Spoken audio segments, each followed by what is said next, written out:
This is Toledo Symphony Lab, a behind-the-scenes look at the world of classical music from WGTE Public Media and your Toledo Symphony. I'm Brad Cresswell. Joining me today are the Toledo Symphony's president and CEO, Zach Vassar, principal second violin and artistic administrator, Merwin Sue, and the TSO's marketing director, Felicia Canny. Welcome, everybody. Our pleasure. Hello. Today we are talking about Schubert, and Schubert is coming up on the next chamber concert from the TSO that's happening Sunday at 7 o'clock p.m. at the Toledo Club in downtown Toledo. The string quartet number 15 of Schubert, that's his final quartet. We're also going to hear music of Jean Francais and Camille Saint-Saëns. More information at toledosymphony.com, or you can call that box office number 419-246-8000. Okay, so the whole episode today, we're going to talk about Schubert. Schubert, an amazing composer who wrote literally hundreds of songs in the 31 short years that he was on this earth. Also some amazing symphonies, some amazing chamber music as well. So we're going to dive into the world of Schubert, and I want to start with a few fun facts. He was 5 feet 1 inches tall. That's 3 inches shorter than his idol Beethoven. And Felicia is... She's very excited. Yeah, that's wonderful. Exact same height, right? Yeah. Same age. Yeah, Oh. pretty The Schubert much. Club. Yeah, well, How hopefully... very Schubertian of you. Hopefully you'll be with us a little bit longer than Schubert. Yeah, we pretty much have 1 minute per podcast for the year of his life. So. Yeah, right. Wow. We could just go chronologically through his entire life. The first few years might be a little... might go We'll quick. speed through Yeah, them. exactly. Forgettable. Are you saying something about our podcast? No. Saying something about Schubert as a baby, all right. you know. I mean, what could he do? Shake a rattle? Play a kazoo, maybe? Maybe. Something like that. Yeah, we'll bring that in later. It's like Chekhov's gun. So Schubert, fun facts. He died when he was 31. He was 5 foot 1 inches tall. He was discovered by Antonio Salieri. A lot of people Absolutely, think of yeah. Salieri as like, Mozart's nemesis, but he was like the big go-to teacher for musicians in Vienna at the time. Schubert, also one of the few successful Viennese composers who actually was born in Vienna. Many of them, came from outside Vienna. Now, here are some statistics. He wrote over 600 songs, 8 symphonies, 22 piano sonatas, 35 assorted chamber works, many short piano pieces, 6 masses, and 15 operas. If you just look at the songs alone, he would have been composing 3 songs a month for his entire composing career because he composed for about 17 years. So this was a prolific composer, right? One of his biographers said that it seemed like he knew from the very get-go that he only had a limited amount of time to write all of this music. Quick quiz. Do you know what his nickname was? I'll give you a choice here. It was a vegetable nickname. He was either an onion, mushroom, potato, or a turnip. Which one of those was Well, his he was a nickname? fun guy. Oh, no. Yikes. He is the little mushroom. Ba-dum-bum. I don't have that ba-dum-bum effect on my soundboard. Yet. Yeah. There we go. That's as close as I can get. Such a versatile. A fun guy. So your point is The little he mushroom. was called the little mushroom. He wasn't Ernie and Schubert? No. All right. No, but that reminds me of something funny that we used to have an announcer here who insisted on calling him Schubert. Schubert. It would actually fit the rest of our concert. Francais, Saint-Saëns, Schubert, yeah. Would be very nice, yes. But I had to write in the log that announcers look at Schubert as in Bert and Ernie, right? There you have it. Yeah, great minds think alike. So to kind of break the ice here, to get things moving, I have created a special quiz for us this morning. It is a 2-round quiz. So we have one part that we're going to do up front, and that is what I've passed out these little pieces of paper. On this piece of paper that I've given you, you'll see several names of composers in alphabetical order. We've got Bach, Beethoven, Borodin, Mahler, Puccini, Schubert, and Tchaikovsky. I've never seen these names. And what we're going to do There's is... a dangling Chad by one of mine. Yeah. We're not in Florida. Chad Puccini. He's a good guy. Yeah. Chad Puccini. Tchaikovsky, maybe. Tchaikovsky. Yeah. So here's how it works, right? I'm going to play a sort of a supercut, a miniature supercut here. It's a couple of minutes long, and it is all pieces of music that were left unfinished by these composers that you have written down here on this piece of paper. So what you have to do is put them in order. Okay? I'm surprised Bruckner is not on here. Well, we didn't have that much time. So I'm going to start. I'm going to play it. We'll let it run all the way through. I mean, you can talk during it if you want, but no sharing of notes, no cheating. And just write, you can write the numbers next to them if you want so that we know what... You presume we have writing implements. Yeah. I'm pricking my finger as we speak. Here you go. You got one? Everybody have a pen? Yeah. Okay. Here we go. Ready? Steady. Go.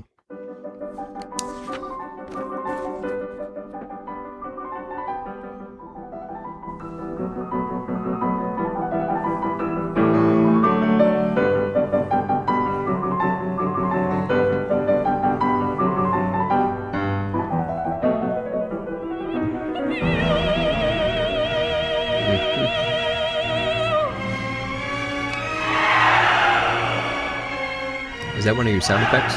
Yeah.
Missing somebody? Huh? I don't think so. Oh, on the oh yeah, you're right. That's the bonus. The bonus. Kyrie.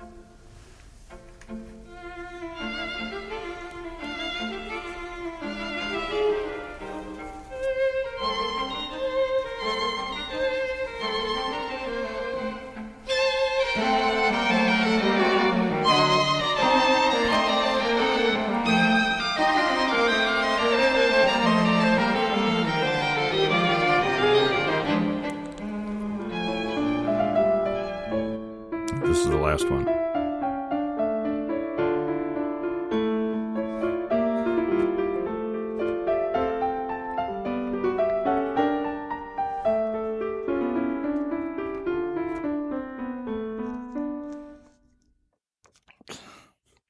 That's how it ends. That's how the composer left it. Anyway. Unfinished. Wow. So let's go back and maybe just say... I did horribly. See, the composer list I gave you was actually unfinished because I left off one of the names.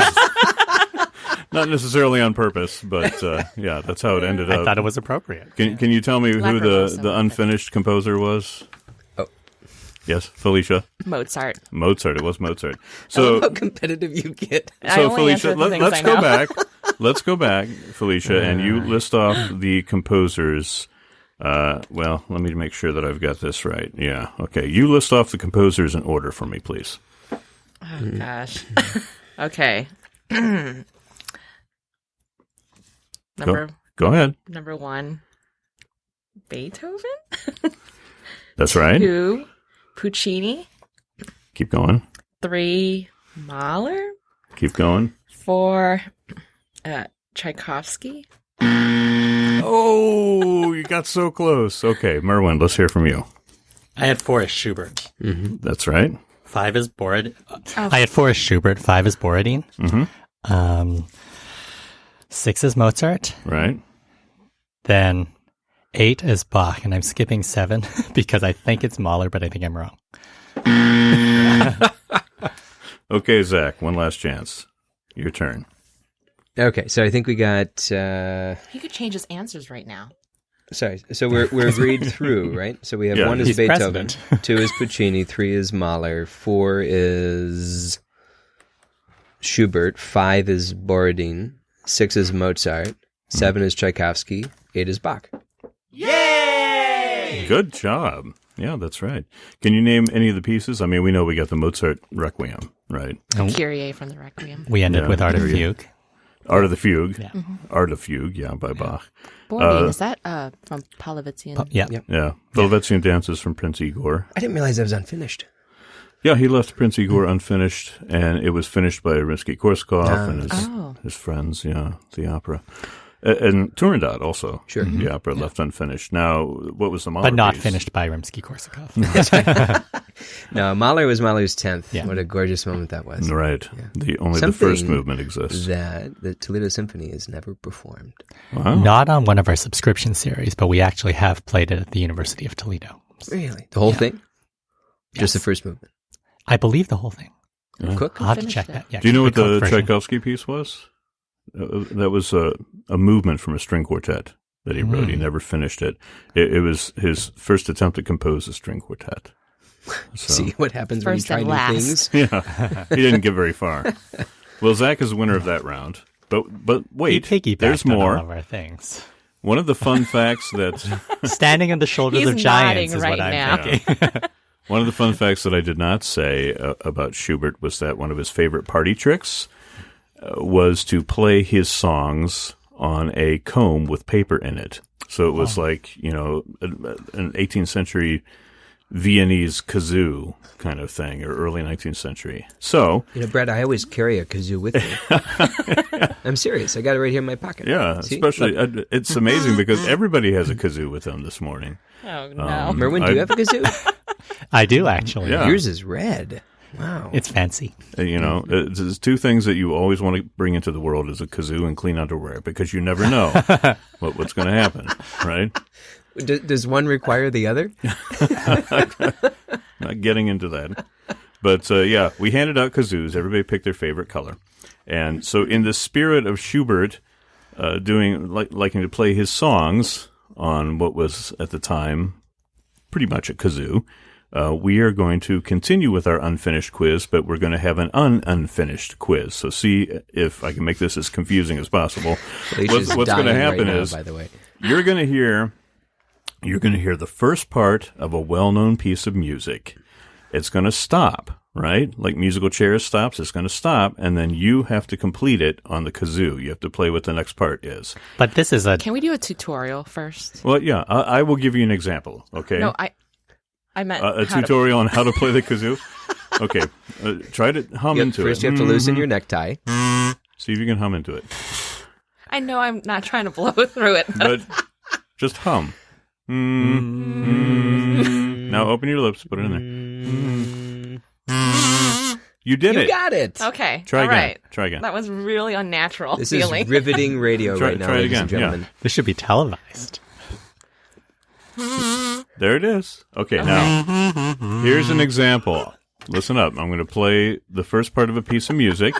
Listen to see if you know this one.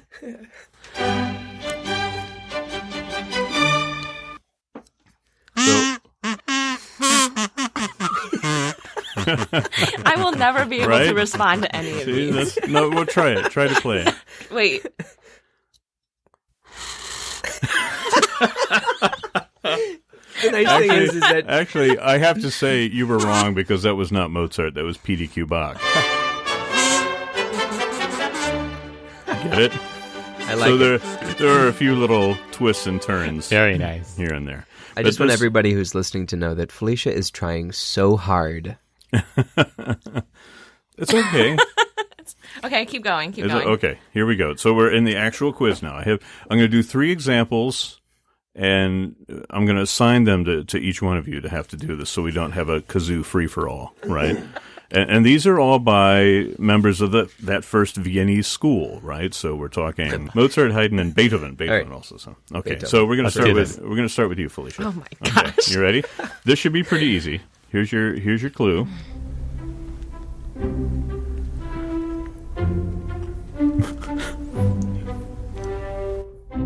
Anticipation.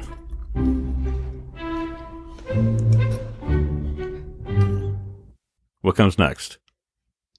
On the kazoo? On the kazoo, yeah. Oh, gosh. Just try it. I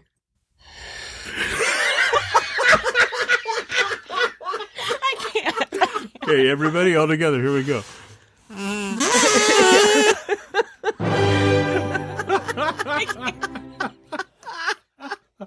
Oh. Wow, I'll never be able to hear that symphony again the same way. Okay.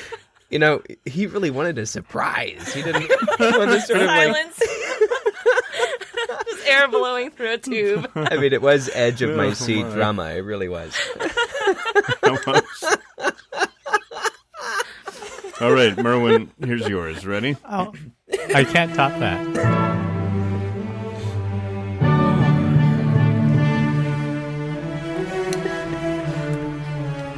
We all try to gather our composure here. The composure is Beethoven. Yeah. Oh, no.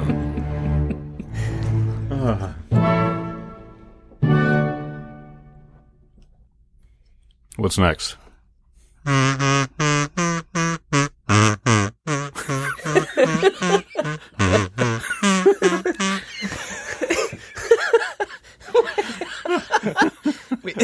Wow. That's the second violin part. It must be. Yeah.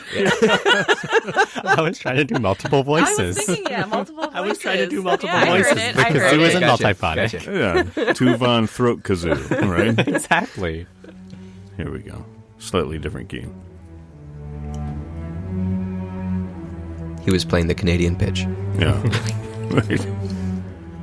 A equals 220. Okay. It's still an A. The 220 is still 220 an and A. 440 would still be the same. 220 is still an A. It was Okay. more like 280. All right. Oh, Zach, wait. The A's come after in Canadian. Here's Zach's turn. Hey, 220. Eh?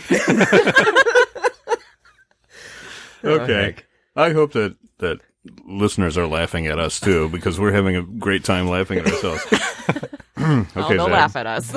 Here you go, Zach.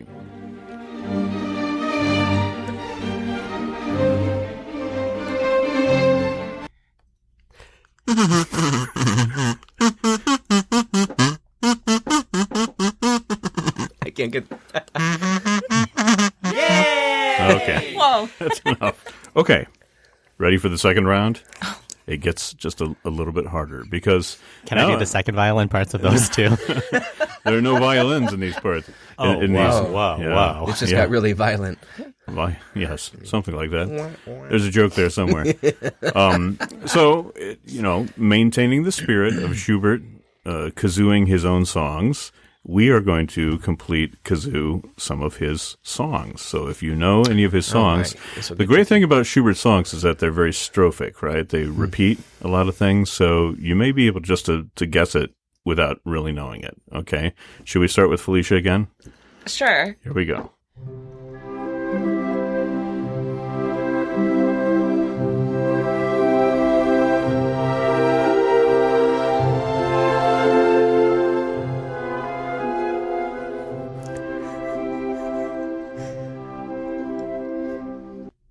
Do you know this song? Okay, you can do it.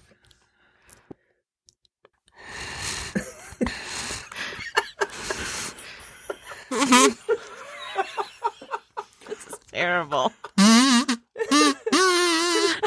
Thank you, Brad, for the support.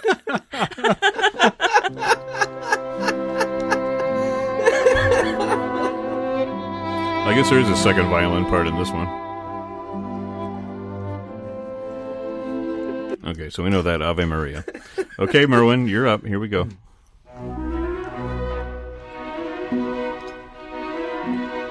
You should know this because it's also a string chamber piece.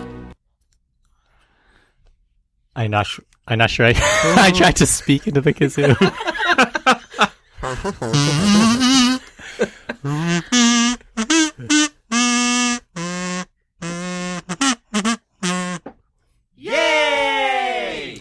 Okay, I that's spoke right. into a kazoo on live radio. Ready, Zach? Here we go. This is Zach's. A little more hard.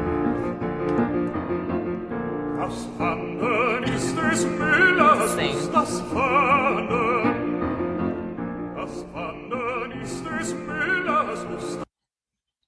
I got nothing. Well, just Repeat it. remember that he repeats. I don't know where we ended up.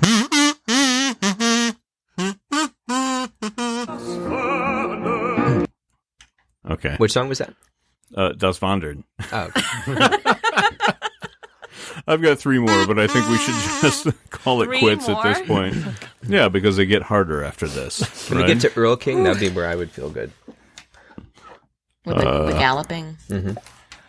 Okay. So we can do this the is extra Yeah. credit. Mein I think we Vater, should mein all do this together. I agree. I agree. Vater. Yeah, exactly. That's where we're going. So this is the extra credit.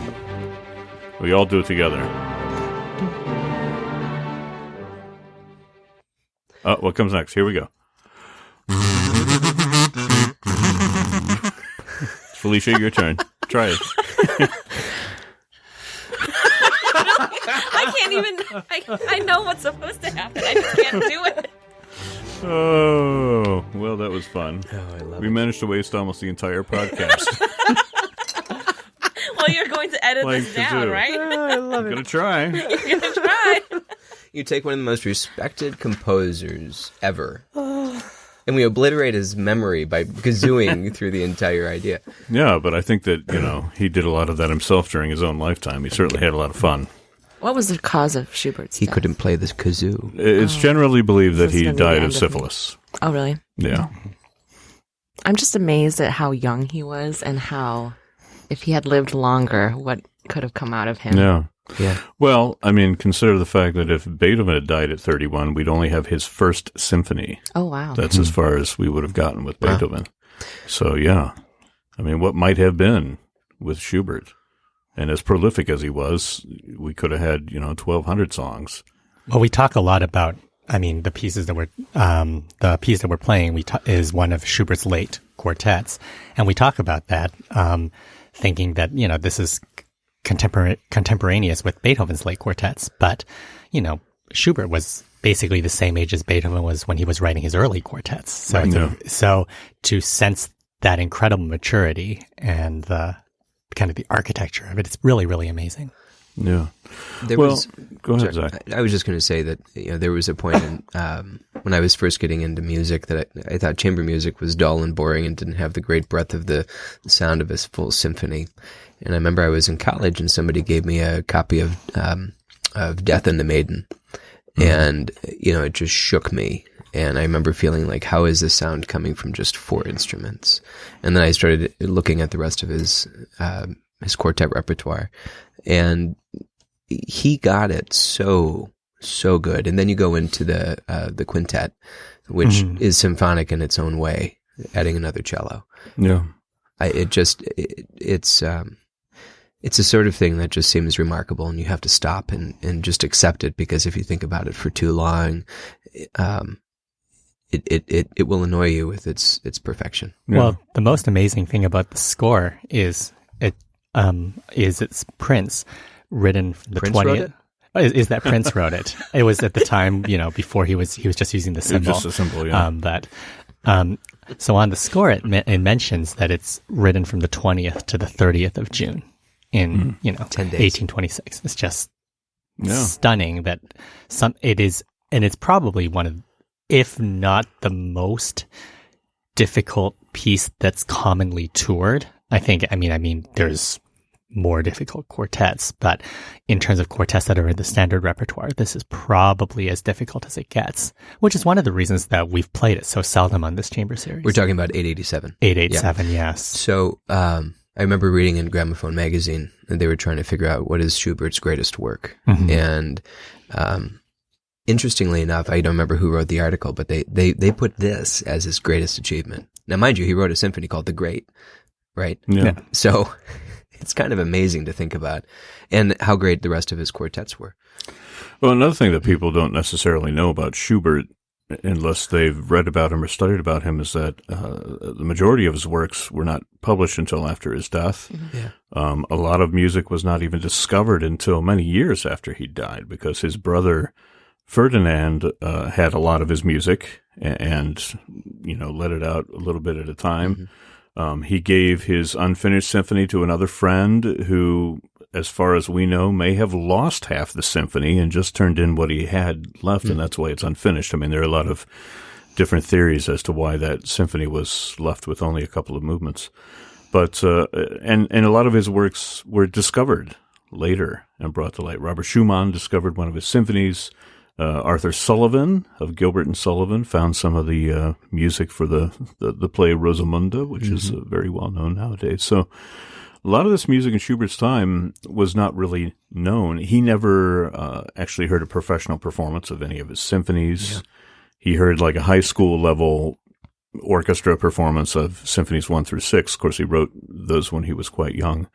But so in his orbit, it all focused more or less on the chamber music and on the songs and stuff that could be performed by just a few people. Sure. And they would get together and have these evenings, you know, the Schubertiades, where they would sing his music. And I think he poured, and into the piano works as well, I think he poured some of his deepest, darkest, feelings and philosophy into a lot of that and music. He was writing piano works that weren't sonatas. He was writing short individual works, which kind of fit along with his songs.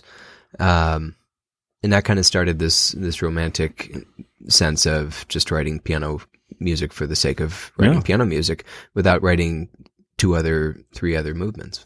Well, we think of Beethoven as the harbinger of the Romantic era, but Schubert really did a lot and saw into that future and composed music that certainly served as a launching pad for a lot of other composers. I think that his piano music is less like Beethoven, and you can see easier lines, though the music doesn't necessarily show it, but the style may, to Chopin and to Liszt.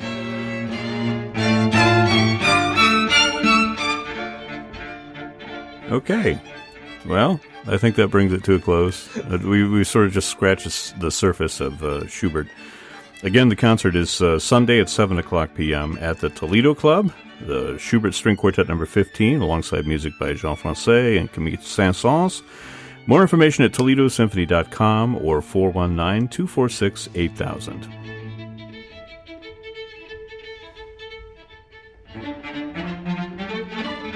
Toledo Symphony Lab is generously underwritten by a gift from the estate of Barbara Garwood and is a production of WGTE Public Media in collaboration with our sponsor, the Toledo Symphony. You can download episodes of this program as a podcast by going to our website at wgte.org and Apple Podcasts. We want to hear from you. Give us a call and leave your comments or questions at 419-418-0012. We may use your voice in a future episode. Again, that's 419-418-0012. And remember, you can check out all the upcoming events at the Symphony by visiting their website at toledosymphony.com and their various social media outlets, Facebook, Instagram, and Twitter. My thanks to Zach Vassar, Merwin Siu, and Felicia Canny. I'm Brad Cresswell, and this has been Toledo Symphony Lab on FM 91.